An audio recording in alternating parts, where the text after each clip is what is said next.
Muchas gracias, Joseph. Un placer estar de nuevo en Costa Rica. Yo soy la agradecida y gracias a todos ustedes por participar en este curso que siempre nos permite, como decías vos, cambiar ideas y irnos enriquecidos y con dudas y cosas para trabajar todos. Y vamos a tratar un tema que más actual no podría ser en nuestra región, que es el tema de corrupción y financiamiento de la política. Yo les pediría que pongan de pie a aquellos en cuyos países ha habido algún escándalo vinculado al financiamiento de la política en los últimos 2 años. Bueno, aplausos para los que se han quedado sentados. Esta es la región.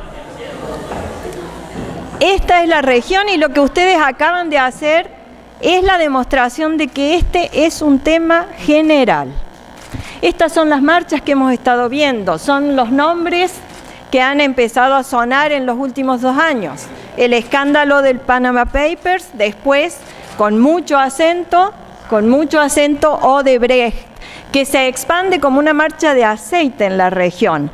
Empezó por Brasil, pero ahora hay escándalos, no solo de corrupción, obra pública, sino de financiamiento de la política a través de lo que se ha descubierto en el caso del Lavallato, del caso de Petrobras y lo que lleva adelante el juez Moro. Tenemos países como Argentina, Perú, Colombia, Honduras, la República Dominicana, Venezuela. Y para completar el panorama, porque yo siempre tengo suerte de que los políticos hacen alguna cosita justo antes de que yo venga a decir estas cosas, la semana pasada hemos tenido el escándalo de Guatemala, donde otra vez, a 2 años de un macro escándalo que terminó con la vicepresidenta y el presidente, ahora tenemos a Mr. Transparencia, el nuevo presidente, involucrado en un escándalo de corrupción y financiamiento de la política, con una dosis adicional que ya no es Odebrecht o los empresarios, sino que acá tenemos hasta el crimen organizado claramente metido en el problema. O sea que más actual, imposible. Felicitaciones por el timing para organizar los temas.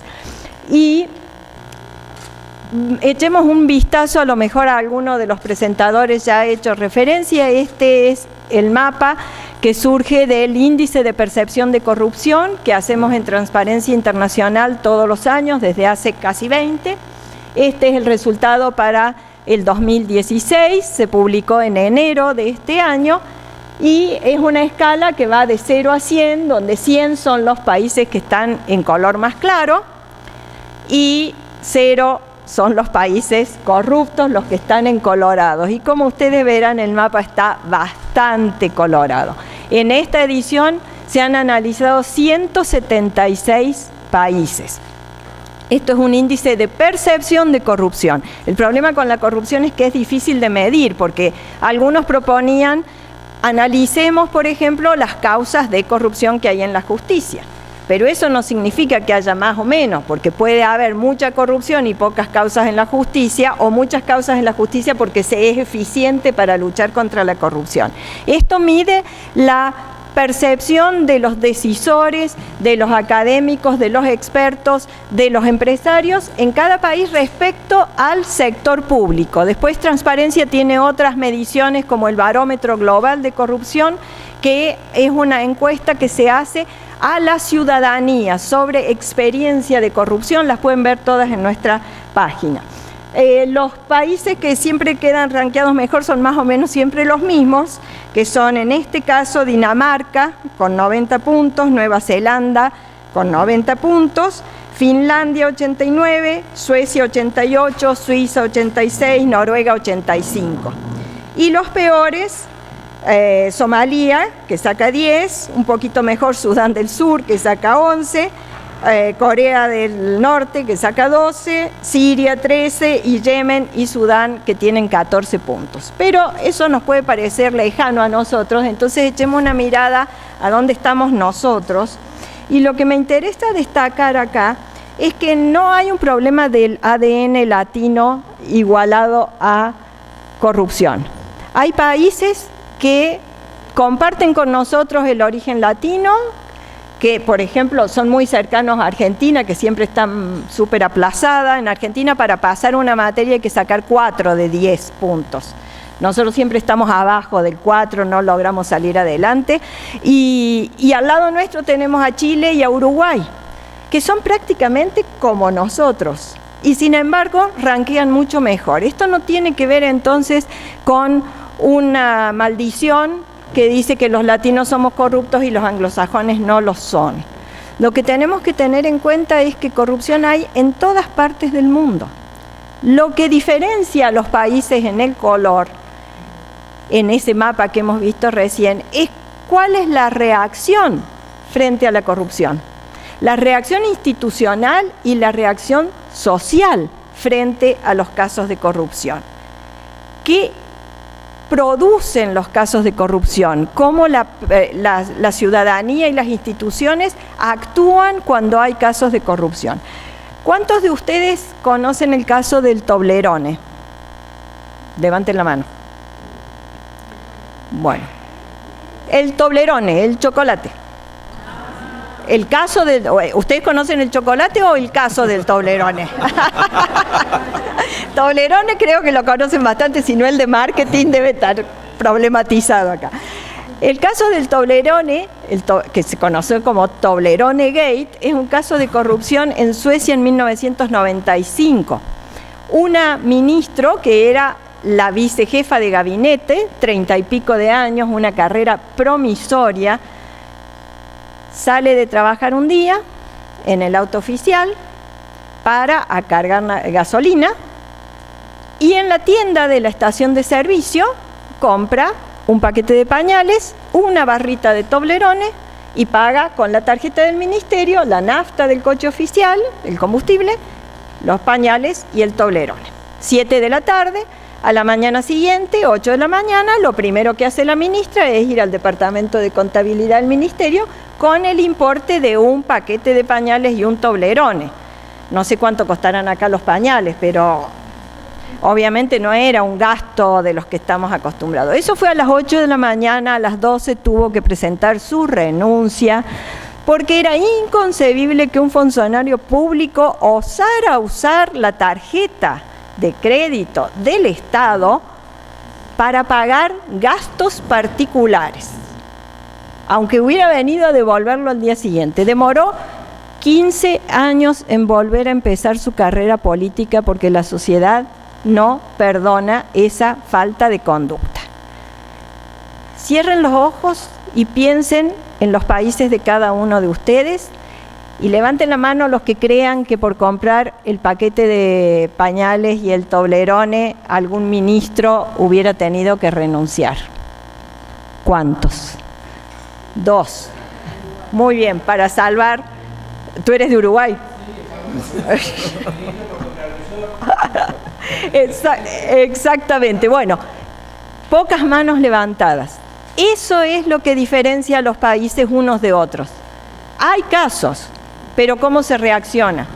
Otro caso célebre fue el caso de Helmut Kohl, vinculado al financiamiento de la política. Helmut Kohl era el hacedor de la Unión Europea y el hacedor de la unificación de las Alemanias. Un prócer, 16 años al frente de la Cancillería alemana, que es el primer ministro de Alemania. Campaña política, recibe fondos, se descubre que estaban depositados en un paraíso fiscal europeo, en Liechtenstein. El Parlamento lo convoca para que diga quién le dio los fondos. No se los había metido al bolsillo, estaban en la campaña, habían sido usados. Y él declaró en el Parlamento alemán, en el Bundestag, que no iba a decir el origen de los fondos porque él había dado su palabra de no decir quién se los había dado. Fue lo último que hizo y se acabó su carrera política. ¿Por qué? Porque... murió sin decir quién. Es imposible que nadie que su palabra esté por encima de la ley.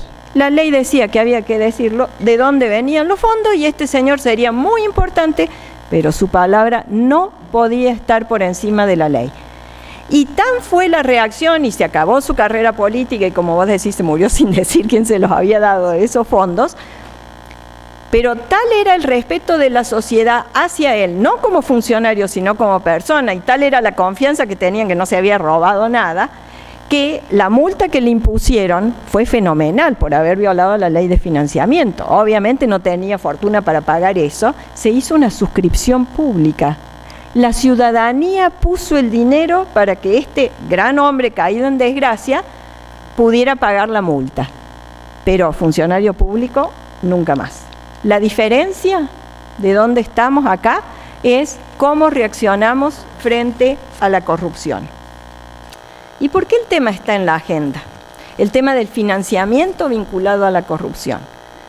Porque se percibe escándalo tras escándalo tras escándalo que el tema del dinero financiando campañas o entrando a los bolsillos de los funcionarios o de los políticos o de los candidatos está vinculado con la corrupción que después producen cuando ganan elecciones o asumen un puesto. Esa vinculación es percibida por la gente. A veces no es tan exacta la correlación entre financiamiento ilegal de la campaña y corrupción, pero esa es la percepción que genera mucho gasto en las campañas, los altísimos costos de campaña. Y acá hay que decir que la democracia es cara, pero probemos lo caro que es no tener democracia, obviamente. No estoy diciendo eso, pero esa es una preocupación.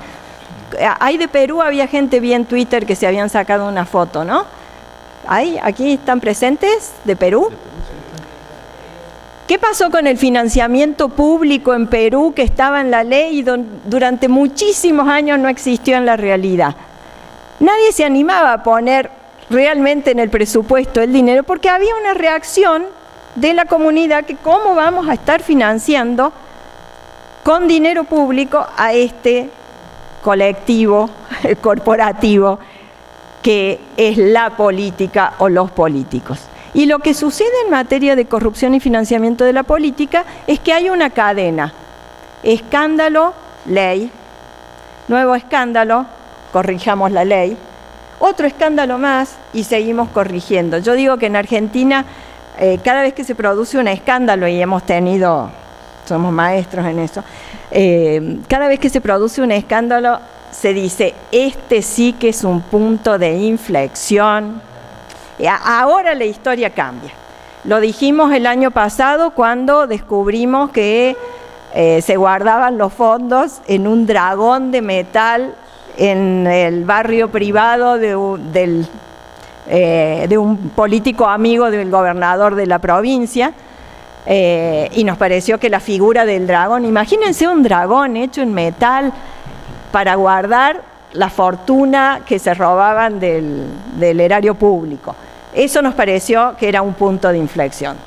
Pero después tuvimos a un funcionario público que revoleaba bolsos con 9 millones de dólares en efectivo en un convento, y las monjitas del convento le ayudaban a meter la plata adentro del convento. Y dijimos, no, esto ya es un punto de inflexión. Y así seguimos. En Argentina los puntos de inflexión parecen puntos suspensivos porque tenemos uno tras otro y nunca cambia nada.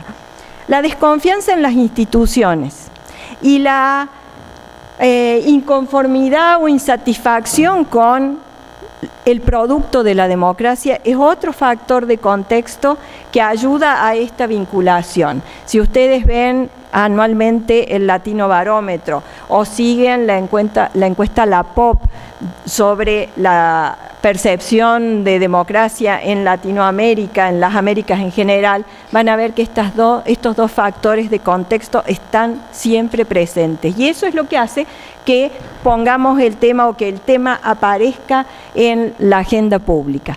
Y finalmente yo creo que hay un ingrediente que en parte explica esas marchas que veíamos al principio, que es la impunidad.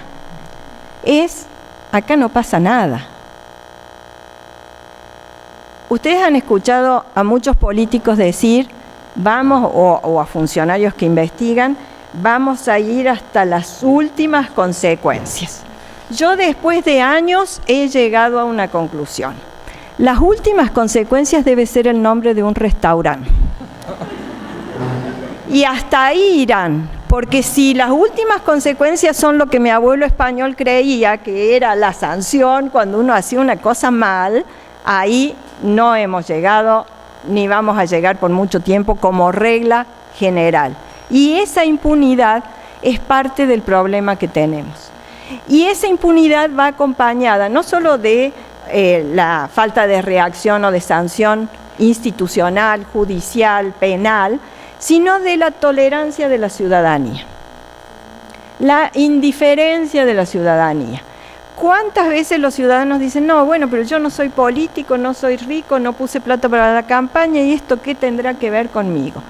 El día que quienes trabajamos en corrupción o luchamos contra la corrupción, logremos que la ciudadanía haga el link entre sus condiciones de vida y la corrupción, ese día vamos a lograr que esas marchas se multipliquen y se transformen en una energía realmente efectiva, como ha sucedido en algunos países, pero no en todos, y ha sucedido en casos esporádicos, y recién hablábamos con los amigos de República Dominicana.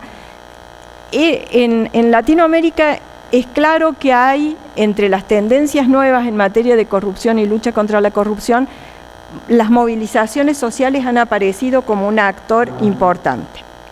Las más exitosas y prolongadas en lo que va de estos 2 últimos años son las marchas verdes en República Dominicana. Y es un caso excepcional, porque en Brasil estallaron, en parte determinaron que Vilma tuviera que dejar la presidencia, aunque la dejó por una cuestión formal de ejercicio presupuestario y no por el tema de corrupción, aunque estaba involucrada, pero se apagaron esas marchas que habían empezado con el Mundial de Fútbol del año 14, ¿se acuerdan? Cuando hubo puentes que se cayeron porque no habían puesto el hierro que tenían que poner y todas esas cosas, o los estadios que fueron un escándalo de corrupción. Bueno, esas marchas, las marchas de las escobas en Brasilia, en San Pablo, tuvieron su punto de éxito, digamos, y después decayeron. Lo mismo, bueno, en Honduras pasó lo mismo, hubo muchas marchas con el problema del Ministerio de Salud o el Instituto de Salud. En Guatemala se echaron a la vice y al presidente, y ahora me parece que están dispuestos a quedarse ahí afuera del palacio para echarse otro, pero eso es un momento, es un chispazo.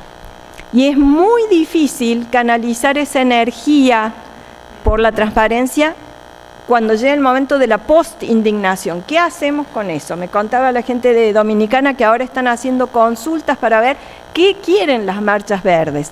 Hablando de esto, en el Banco Interamericano el otro día, con un grupo que está viendo tendencias en materia de corrupción en Latinoamérica, me decía el representante chileno que ellos lograron en Chile mantener la movilización después de la comisión que generó los cambios en transparencia a través de consultas para tratar de mantener la movilización de la gente o la gente interesada en el tema.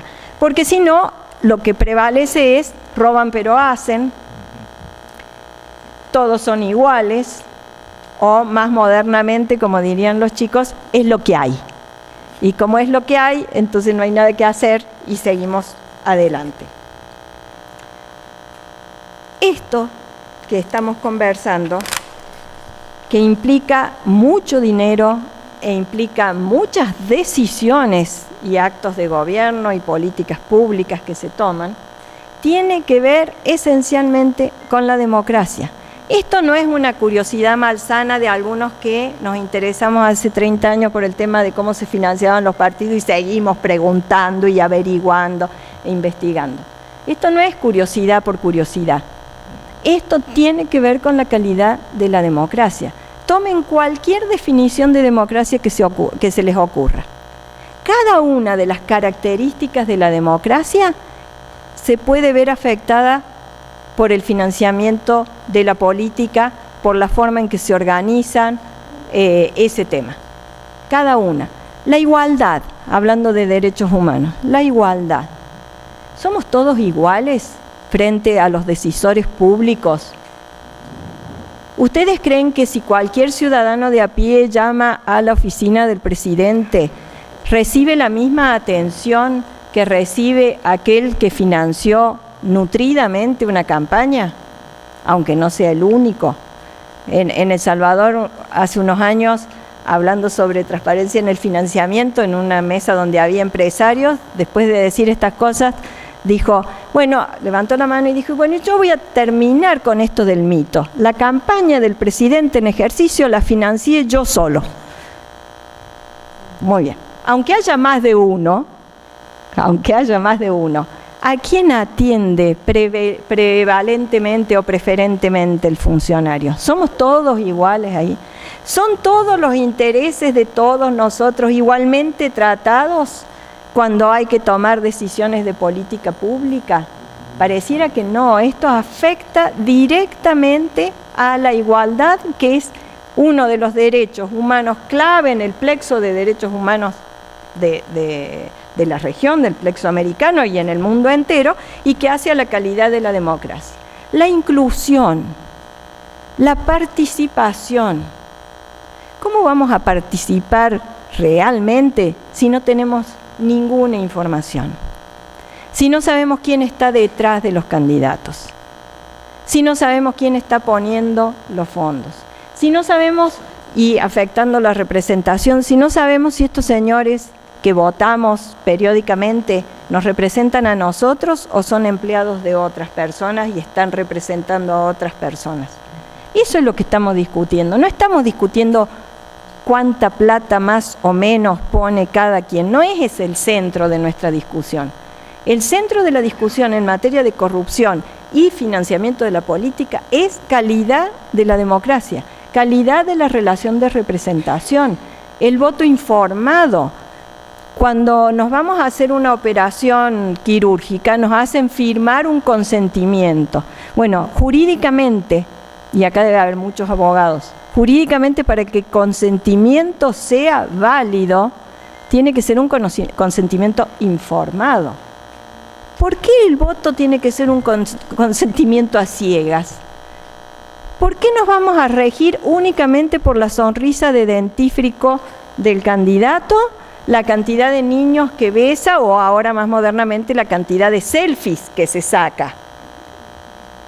Eso no nos dice nada del candidato. Nos puede decir si es buen mozo, simpático, linda, si es una candidata mujer, si se viste bien o si se viste mal. Ahora, ¿qué va a hacer? Y esto forma parte del vaciamiento de las campañas políticas en toda la región, donde no escuchamos ideas como regla general.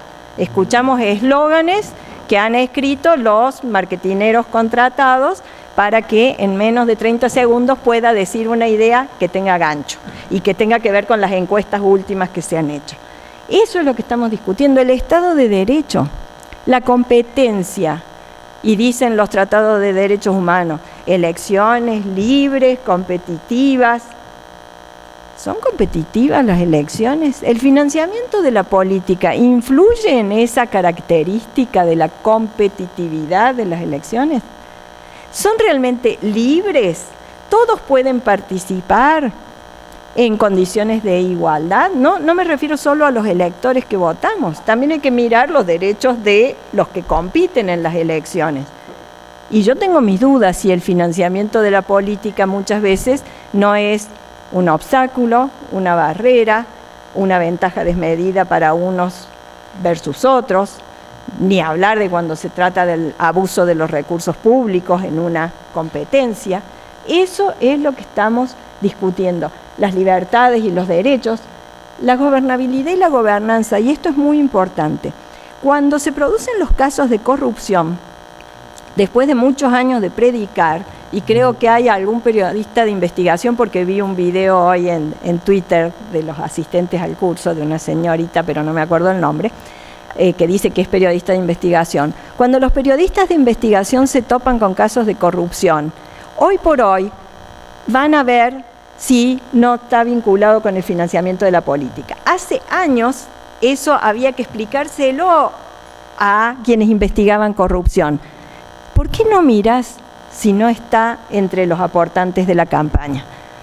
En cierta medida, ese ir a bucear en quién financió la campaña tiene que ver con que después de 30 años de predicar en la región, cada vez más hemos abierto la transparencia en el financiamiento. Entonces ahora hay dónde ir a mirar quién financió las campañas. En mi país durante muchísimos años, los balances de campaña que se publicaban 7 u 8 años después de una elección tenían el siguiente formato: ingresos 100, gastos 100, saldo 0, firma del contador, del juez federal electoral, publicación en el boletín. Y acá, ¿qué periodista iba a ir a buscar eso? No tenía ningún sentido. Pero después empezó a haber más datos y entonces estallan los casos de corrupción y no falta el periodista que llame y pregunte: ¿tenés la lista de los aportantes? Y ahora hemos logrado que esas listas en muchos países estén permanentemente a disposición, porque ese es un hilo que nos permite investigar los casos de corrupción y entender de dónde viene, cuáles son los compromisos, cuáles son los conflictos de interés que se plantean en los casos de corrupción y terminar desarmando la madeja si es que se quiere llevar adelante y llegar a las últimas consecuencias de verdad. Y cuando hablamos de corrupción, estamos hablando de 4 áreas centrales, por lo menos, que tienen que ver con estas I's, con estas letras I. Las 2 primeras son como 2 caras de la moneda de la transparencia. La transparencia no es solo acceso a la información. La transparencia no es solo información. La transparencia es también integridad. Es actuar honestamente, es no al nepotismo, es no al abuso de los recursos públicos, es no a los privilegios que me da conocer información porque estoy en el ejercicio de la función, es no a los conflictos de interés. Eso también es transparencia. Eso es lo que explica todo un sector de trabajo en materia de anticorrupción que tiene que ver con las leyes de ética pública, las oficinas de ética pública, que tienen que ver precisamente con, casi diría, prevenir que se produzcan los casos de corrupción. La impunidad, de la que ya hemos hablado, obviamente, en el mismo sentido, y la indiferencia ciudadana son más que herramientas para luchar contra la corrupción, problemas centrales en materia de corrupción. Y esta podría ser una síntesis de toda la prédica de lo que tiene que ver con transparencia y financiamiento de la política. La transparencia en el financiamiento de la política no es, les decía yo, solo una cuestión de juntar información y ponerla más o menos bien, o exigir información y el organismo electoral correspondiente sentarse encima de la información o meterla en una habitación porque es tanta la información que es la mejor forma de ocultar la información. Lo que queremos saber es el señor este que está atrás, o señora, en este caso es un lobo, pero este es el problema. Esta es la cara oculta y acá está el origen de la corrupción, en el tema que vincula fondos de campaña o fondos para la actividad política y corrupción. Porque genera una impresión respecto a los votantes: miren qué contentas que están todas las ovejitas, y en realidad el candidato que aparece no es nada más que un fantasma, un títere, una fachada de quien, cuando llegue el momento, va a tener el poder de manipularlo. Hay muchos mensajes en este dibujo caricatura. Y cuando hablamos de transparencia en financiamiento, hay muchas cuestiones que resolver. Primero, ¿qué vamos a transparentar? Todos los países, cuando enfrentan la necesidad de regular el tema del financiamiento, se deben hacer estas preguntas y se las han hecho. Y no han dado una respuesta unívoca. Han dado distintas respuestas en distintos momentos y para distintas situaciones. Hoy mismo tienen en los diarios la resolución del Tribunal Constitucional mexicano respecto a una reforma reciente en Jalisco, que ha modificado la regla de financiamiento en los años no electorales, bajo el lema o el hashtag, así la presentó el diputado que la llevó adelante, sin voto no hay dinero, para atar esencialmente a la actividad electoral el financiamiento. Eso en otros países se ha discutido mucho. En este caso no es que elimina el financiamiento a nivel estadual, sino que lo baja notablemente respecto de lo que en el país, a nivel nacional en México, es la regla en materia de financiamiento. Pero la pregunta es la misma: ¿qué vamos a financiar? ¿Qué vamos a transparentar? Y en realidad mi respuesta es que debemos transparentar todo. Debemos transparentar los ingresos y también los gastos. Muchas veces los gastos son la forma más eficiente de empezar a ver si lo que nos han dicho que ingresó es realmente lo que ingresó o ingresó mucho más porque yo lo he gastado. Y ahí han empezado a surgir conflictos de interés entre los proveedores de servicios a los partidos políticos, que muchas veces son o se transforman en proveedores del Estado, y empiezan a ganar después lo que apostaron o invirtieron, según dicen los empresarios, cuando financian campañas políticas. O sea, transparentar lo que entra y lo que sale. Transparentar los créditos. En muchos países se dice, bueno, este es un simple préstamo, por lo tanto no lo transparento, porque en realidad lo va a devolver después, no es una donación.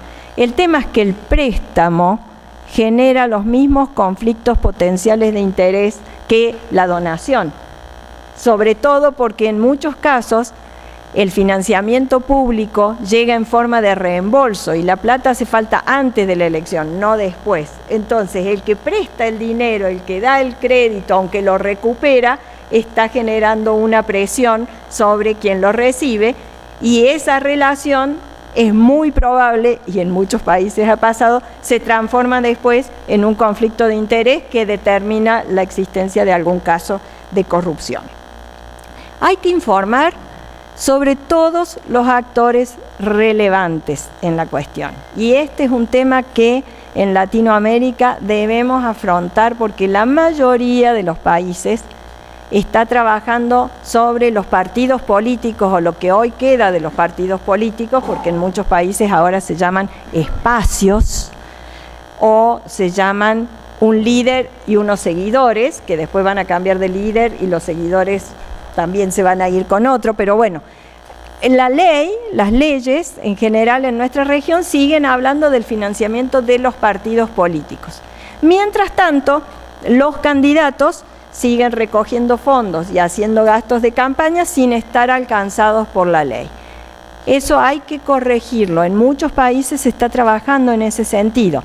Tienen que ser transparentes los fondos de todos los actores relevantes en el proceso, fundaciones partidarias, asociaciones de amigos del candidato, como pasó en México, los amigos de Fox, que era el canal indirecto de financiamiento de la política, los candidatos en sí. Si nosotros no terminamos de responsabilizar a los candidatos nunca tienen nada que decir, porque no sufren ninguna consecuencia, aun cuando aplicáramos las leyes y aun cuando las sanciones fueran importantes. Y tenemos un caso reciente que es el de Temer, hace escasamente un mes, el presidente actual, que había hecho fórmula con Dilma Rousseff, involucrado claramente y con evidencia probada y aceptada por el Tribunal Supremo Electoral, en el sentido de que habían violado las reglas de financiamiento,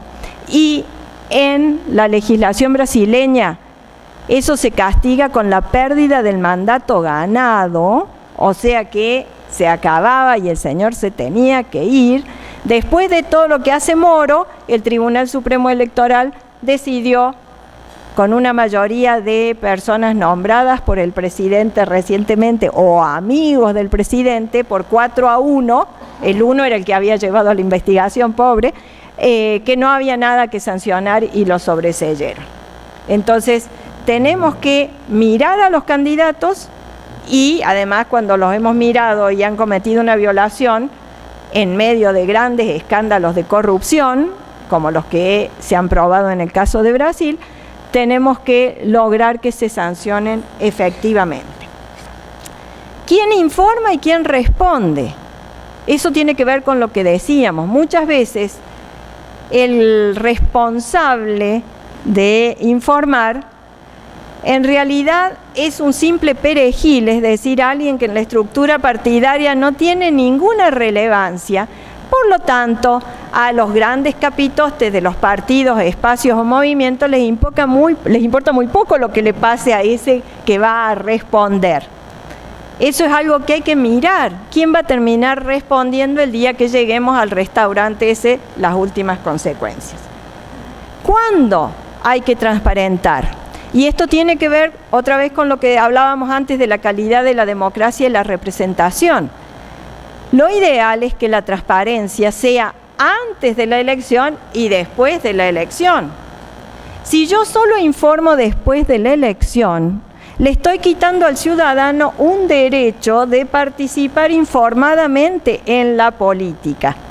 Estoy afectando un derecho esencial. La mayoría de los países en la región tiene información después de la elección. Yo siempre cuento, y algunos me habrán escuchado o lo habrán leído, el caso del Partido Verde Ecologista francés. Elección, agenda, ya se imaginan, agua limpia, cielos limpios, pajaritos verdes, nada de energía nuclear, no contaminación de los ríos, etcétera, etcétera. 7 u 8 meses después de una elección, una revista de periodismo de investigación política descubre que el principal financista de esa campaña para el Partido Verde Ecologista francés había sido el laboratorio químico SA2, que había sido condenado por los tribunales europeos por contaminar el río Rin. Mi pregunta es, ¿los votantes del Partido Verde tenían derecho a conocer esa información antes de poner el voto para esos señores? Sí, porque eso les hubiera dado una información relevante sobre cuán confiable era el discurso, cuán creíble era el programa de campaña, qué era lo que iban a hacer esos funcionarios cuando estuvieran en la Asamblea Nacional Francesa y tuvieran que levantar la mano o apretar el botón para votar una ley. Porque los compromisos existían. Necesitamos que la información sea transparente antes de la elección. Y por supuesto, una vez terminada, el balance general, completo, auditado, etcétera, etcétera. Sobre quién ya hablamos, tienen que estar todos los actores relevantes. ¿Cómo informar? Durante años la información la pedían los organismos electorales, una vez que avanzamos en materia de transparencia, y la acumulaban. No hacían más que registrar. Bueno, esa información, para que sea transparente, y esto tiene que ver con el discurso del gobierno abierto y de los datos abiertos, tiene que estar de forma gratuita, accesible, permanente, por aquello de que puedo controlar las políticas públicas para saber si están orientadas al bien común o son un pago de un favor. Tiene que estar permanentemente disponible y después de años y cuando ya tenemos la internet y la podemos usar para acumular y trabajar con datos, tiene que estar en un formato utilizable.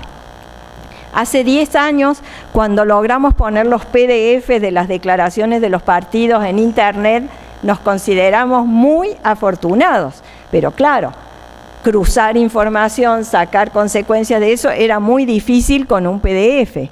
En Poder Ciudadano en Argentina, con la ayuda de unos muchachos de la Universidad Tecnológica, creamos en el 2008 un robot que recorría todas las secretarías electorales que tenían cargados los PDFs y extractaba de cada casillero de la declaración la información y la transformaba en una cosa parecida a un Excel para que todos los demás pudiéramos utilizarlo. Eso fue un trabajo de la sociedad civil que ahora hace la Cámara Nacional Electoral, poniendo la información de manera utilizable para facilitar búsquedas, estudios y demás. Esa es la forma en que hay que difundir la información. ¿Quién controla esto que se informa. Y ahí llegamos a un punto clave. Para que el control sea efectivo, y sin el control esto es puro bla bla, para que el control sea efectivo, el órgano de control tiene que tener 3 condiciones indispensables. Independencia del poder político. No me importa si es un organismo administrativo, judicial, pseudojudicial, en la estratosfera extravagante, como dirían en el derecho medieval, no me importa qué característica tiene, pero tiene que ser independiente. El principio rector en materia de transparencia es que quien controla no puede depender del controlado. Y parece que estoy diciendo una verdad de perogrullo, pero recién hablábamos con Sofía de la última elección en Argentina, donde el ministro del Interior salió a decir que él había auditado cómo se había hecho el escrutinio provisorio y que lo había auditado una ONG, cuyo presidente es empleado del Ministerio del Interior, cosa que no se conocía públicamente hasta que un periodista de investigación lo reportó. Bueno, eso es el principio elemental. Si ustedes crean una oficina anticorrupción, pero esa oficina depende de un ministro, que depende de un jefe de gabinete, que depende de un presidente, poco va a poder hacer esa oficina anticorrupción cuando el presidente, el ministro o el jefe de gabinete estén metidos en un problema de corrupción. Entonces, independencia en primer lugar. Recursos. Es muy frecuente en nuestros países que se creen mecanismos de control para favorecer la transparencia o con el discurso de la transparencia y que en realidad terminen siendo absolutamente inútiles porque una vez que se creó la ley después no se les da el presupuesto o no se les asigna el personal o no se les ponen las computadoras que necesitan para realizar la labor. Hace unos años en un país de Centroamérica me tocó hacer una evaluación de la Fiscalía Anticorrupción de ese país. Ustedes saben que muchas veces cuando se hacen esos análisis, la gente hace como en la lista del supermercado, hay oficina anticorrupción, hay ley de acceso a la información, y después no se pregunta si eso funciona o no. Llego al país correspondiente, llamo por teléfono al fiscal anticorrupción y me dice que sí, que con mucho gusto me va a recibir en el bar tal a tal hora. Me sonó raro porque yo iba con el sombrero de un organismo internacional. Efectivamente, ahí fui al café, tomamos café, me contestó todas las preguntas. Mientras conversábamos, venían los mozos y le traían un teléfono inalámbrico. Le decían, doctor, para usted. Se iban. Al rato otra vez, doctor, para usted. Bueno, terminada la entrevista, y ya habiendo entrado en confianza, le digo, mire, tengo una última pregunta. ¿Por qué me ha citado en un bar y no me ha citado en su oficina? Me dice, no, doctor, el problema es que mi oficina es justo acá arriba en este edificio, pero no tengo secretaria ni tengo computadora y no me pagan el teléfono hace meses. Entonces el dueño del bar me dijo, venite acá abajo que los muchachos te dan una mano y yo te presto el teléfono. ¿Ustedes creen que ese fiscal podía ser eficiente en la lucha contra la corrupción? No. ¿Había fiscal? Sí había, pero estaba trabajando en esas condiciones. Independencia, capacidad, y la tercera es competencia jurídica para hacer lo que tienen que hacer. En muchos de nuestros países, cuando el organismo electoral quiere investigar financiamiento de la política, el organismo de impuestos dice, no, secreto fiscal, no le puedo dar la información. El banco donde están las cuentas del partido, de los donantes sospechosos, dice, no, secreto bancario, no le puedo dar la información. La oficina de lavado de dinero, que cumple con todas las leyes internacionales del GAP y todo lo demás, dice, no, yo no le puedo informar porque la información que tengo es confidencial. Entonces, el pobre organismo electoral está atado de pies y manos porque no tiene competencias jurídicas para realizar eficientemente su labor. Esto hay que corregirlo. Y cuando se controla y cómo se controla, hay que tener en cuenta una cosa. En esta materia, cuando se controla el financiamiento de la política, el control contable, que los números cierren, no es nada más que el comienzo. de una auditoría.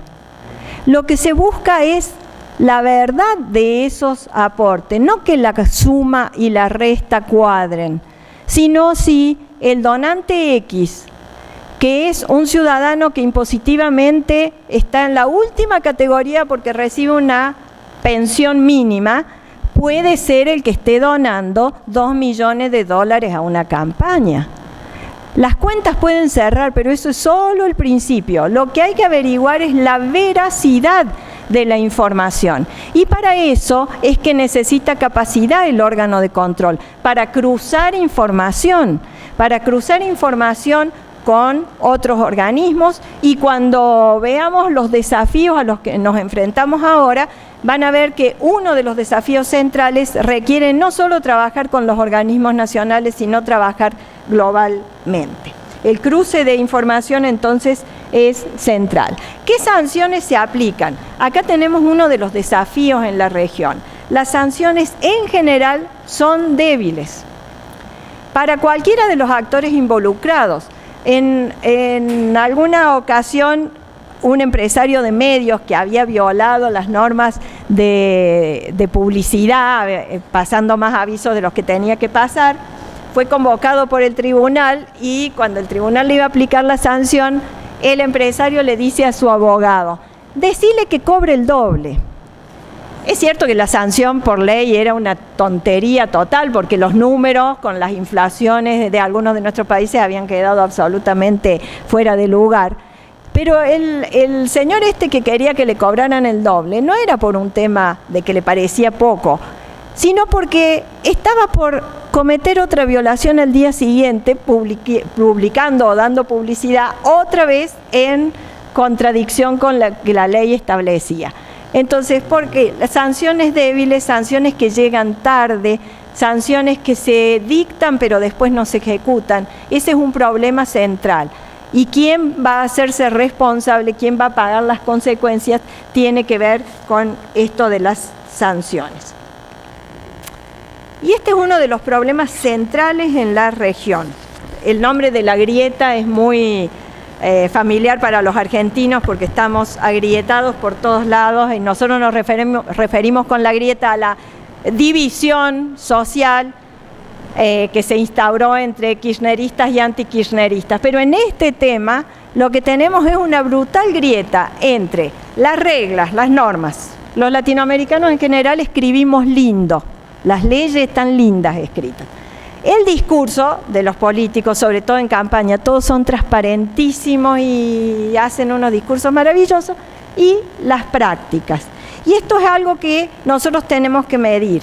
Y entre las reglas y las prácticas hay un abismo. No pude encontrar una grieta más grande, pero hay un verdadero abismo. Y un estudio de Global Integrity en el año 2015 midió en 60 países cuál era la distancia entre las normas sobre transparencia del financiamiento y las prácticas en materia de financiamiento. En todas las regiones, las prácticas son menos exigentes en materia de transparencia que las reglas, salvando Europa. Y esto tiene mucho que ver con la naturaleza de los partidos políticos, sobre todo de los países nórdicos, donde hay muchas reglas internas de los partidos que defienden principios como la transparencia sin necesidad de que haya una ley formal de transparencia, o que defienden la participación de género sin necesidad de que haya un cupo. Y hay ese margen, de esa distancia a favor de las prácticas en Europa, es algo que se marcó en ese estudio, y lo vimos con muchísima claridad. El estudio está disponible, pueden entrar a Global Integrity, y están analizados no todos los países del mundo, pero hay muchos de nuestra región, y muchos de nuestros países rankean muy bien en términos de normas, pero rankean muy mal en términos de cómo se ejecutan, cómo se aplican, cómo se implementan esas disposiciones en materia de transparencia en el financiamiento. Les pido un minuto para que vean esa lista y piensen cuál es la causa principal por la que en cada uno de los países de ustedes no se transparenta el financiamiento. En la mayoría van a encontrar muchas. Elijan una y veamos quiénes eligen cada cosa de los países que están representados. Adelante. La segunda, el ingreso de dinero del crimen organizado. Ese es uno de los desafíos centrales. ¿De qué país sos? Argentina. No, y ahí tenemos mucho para contar. Colombia. Bueno, ustedes fueron pioneros en ese rubro. Bien, ¿país? República Dominicana. Debilidad de los organismos de control en Ecuador.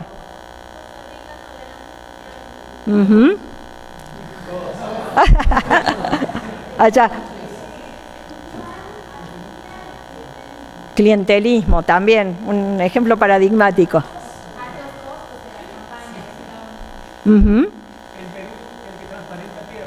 Bien, muy bueno, eso pasa, es increíble, pero pasa. ¿Allá?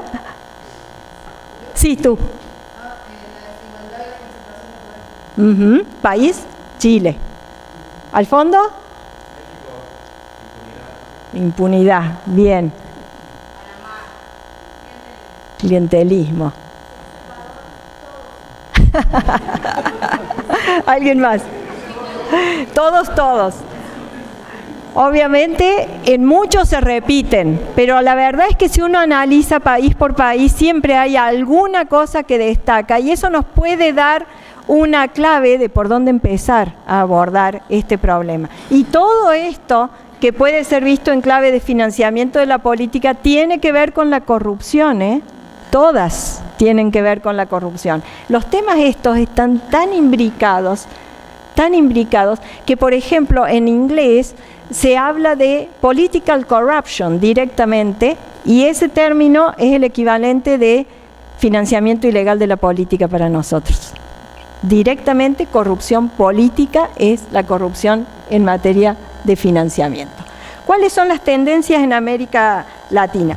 En América, si ustedes toman el mapa, hay principios rectores claramente.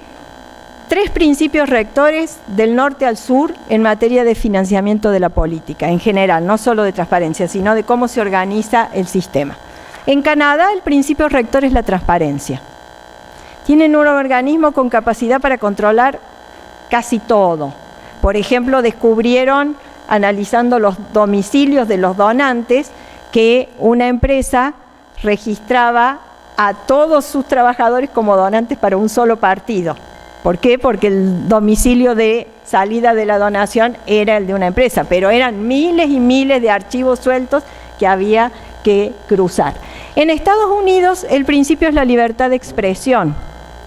La libertad de expresión es lo que está en la base de las sentencias del tribunal, sobre todo de las clásicas, pero sobre todo de Citizens United y las que siguieron, en el sentido de que financiar la política es una forma de expresión política que debe ser protegida por la enmienda constitucional.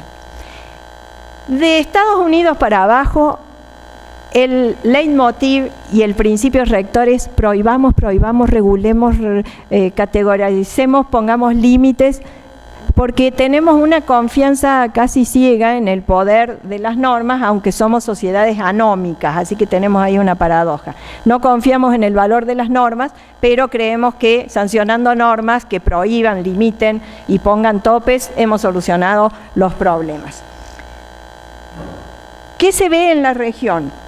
En términos generales, sistemas mixtos, prevalecen los sistemas mixtos de financiamiento público y privado en distintas proporciones, pero en la mayoría de los países, saco a Venezuela y a Bolivia, hay alguna forma de financiamiento público y privado de los partidos. Los partidos políticos como eje central, los candidatos solo en algunas normativas empiezan a aparecer.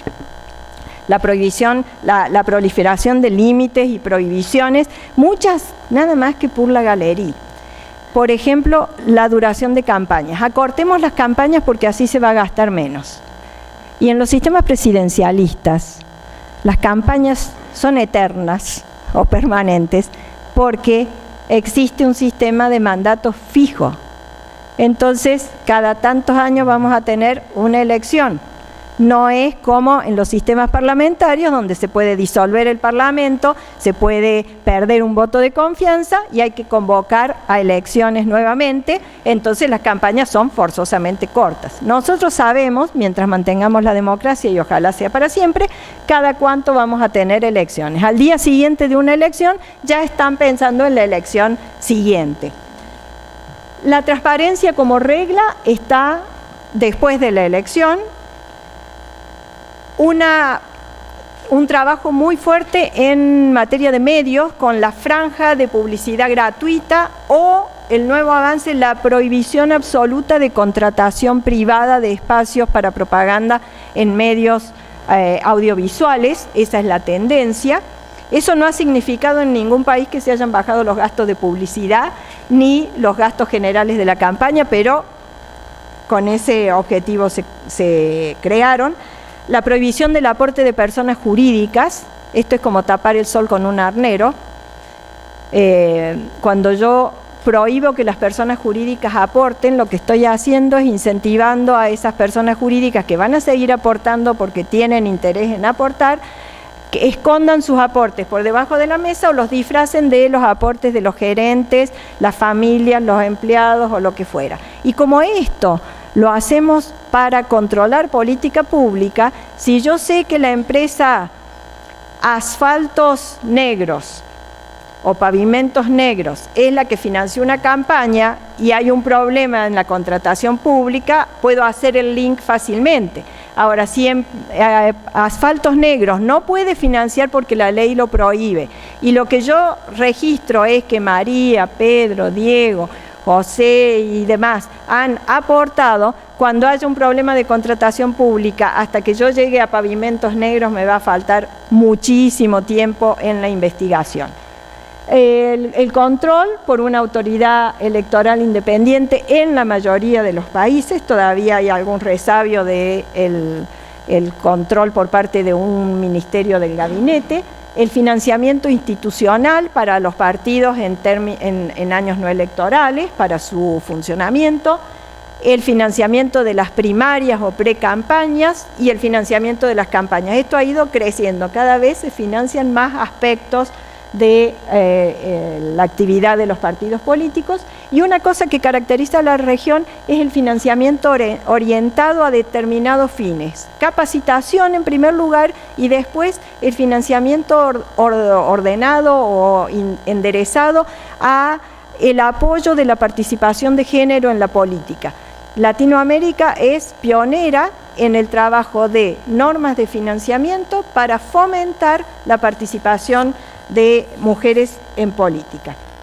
Voy terminando. Los desafíos para Latinoamérica, a mi juicio, son el tema de la equidad. La Carta Democrática Interamericana, establece que ese es un principio que hay que tener en cuenta en materia de financiamiento de la política. El financiamiento equilibrado y la preocupación por los altos costos y el financiamiento transparente. En transparencia se ha avanzado. En financiamiento equilibrado o equidad en la competencia me parece que tenemos bastante para hacer, y ahí hay algunos mitos. El mito de que el financiamiento público soluciona los problemas. Debo decirles que eso no ha pasado en ningún país del mundo. El financiamiento público no elimina por sí solo los problemas de una competencia no equilibrada. Hay que analizar una serie de factores que están en el rompecabezas de las instituciones políticas y que pueden hacer que aún con financiamiento público el campo de competencia esté desequilibrado. El mito de las campañas cortas, de lo que hablábamos ahora, el mito de los espacios gratuitos en medios como forma de equilibrar y de bajar los costos.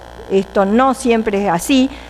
Ustedes a lo mejor en sus países tienen la franja de difusión de propaganda y la prohibición de contratar espacios de publicidad, pero en el momento de la campaña los candidatos proliferan y visitan los programas de cocina, los programas de baile, los programas de humor, los programas de cualquier cosa haciendo campaña. Entonces, esto solo no garantiza la equidad la competencia y, por supuesto, el tema que mencionaron algunos del abuso de los recursos públicos en campaña.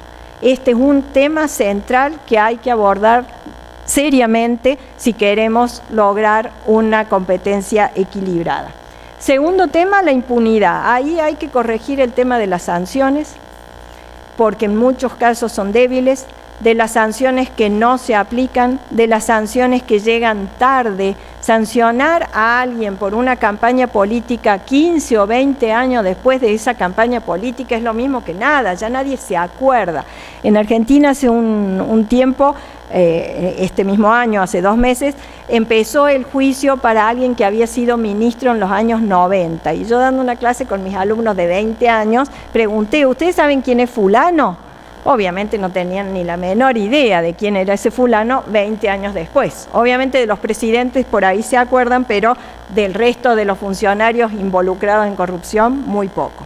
Hay que corregir normas procesales que generan herramientas que los abogados somos instruidos en nuestras facultades para utilizar, para demorar procesos o defender a nuestros clientes. Entonces, las normas procesales tienen que ser adecuadas para no paralizar los procesos ilegítimamente. Una cosa es defender el principio de inocencia y el derecho de defensa y juicio, y otra cosa es poner trabas por poner trabas.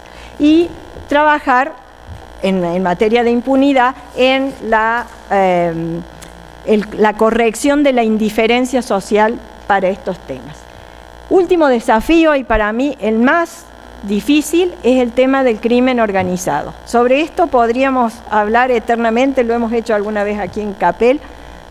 El tema del crimen organizado ha llegado para quedarse, salvo que trabajemos muy eficientemente. Y en materia de financiamiento plantea algunos problemas que son distintos a los que plantea Odebrecht financiando campañas. La contraprestación que espera el crimen organizado cuando financia es muchísimo más fácil de disimular que la contraprestación que esperaba Odebrecht. Odebrecht quería ganar concursos públicos, licitaciones, construir cosas. Hacían falta resoluciones, que se viera. ¿Qué quiere el crimen organizado? Que el Estado sea ineficiente, que el Estado mire para otro lado, que el Estado sea pasivo frente al avance del crimen organizado. Y estamos cansados de escuchar a nuestros dirigentes decir, hacemos todo lo posible, pero claro, el enemigo es muy grande y nosotros tenemos que privilegiar la salud, la educación, la infraestructura. No tenemos ni escuelas, ni hospitales, ni caminos, pero mientras tanto nos engolosinan con ese argumento. Segundo, la prohibición legal de aportes del crimen organizado tiene que estar, pero eso no es suficiente para parar este fenómeno. Supongamos que ustedes van a pedir plata en una empresa que cotiza en bolsa en los Estados Unidos, o sea que tiene ciertas limitaciones en cuanto a lo que puede financiar o no. Y la ley de un país X le dice, la empresa no puede financiar o no puede financiar más de tanto.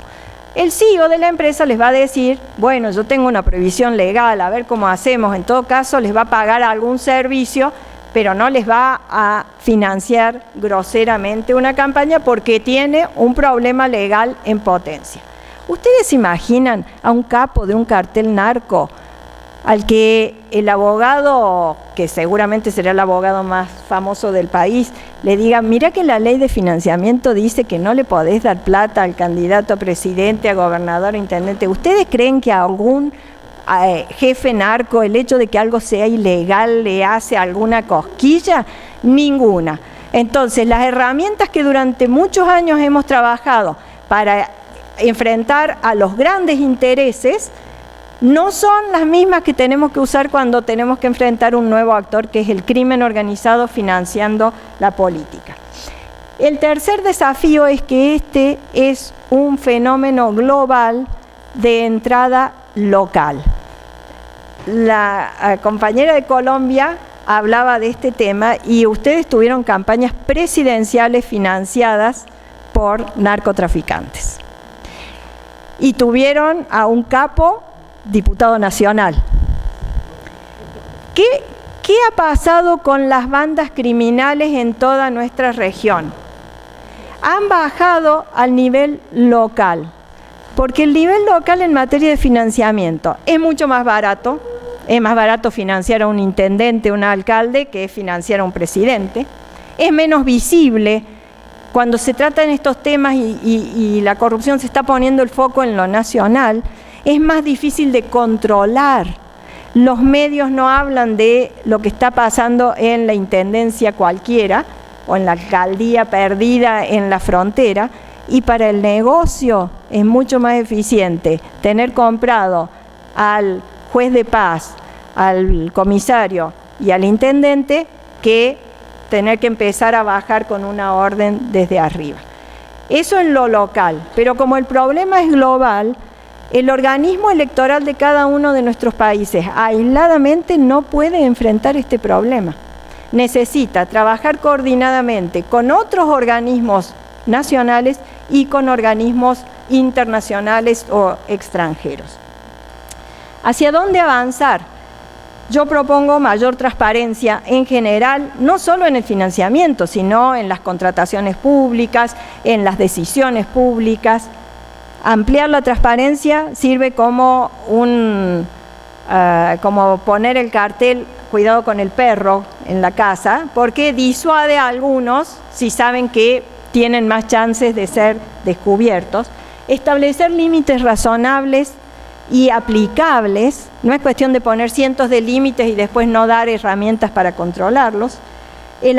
Corregir o prevenir el abuso de los recursos públicos, fortalecer al organismo electoral para que pueda enfrentar estos nuevos desafíos, generar sanciones efectivas y trabajar hacia la ciudadanía para que haya menos indiferencia. Y me parece que esto es lo que tenemos que tratar de evitar.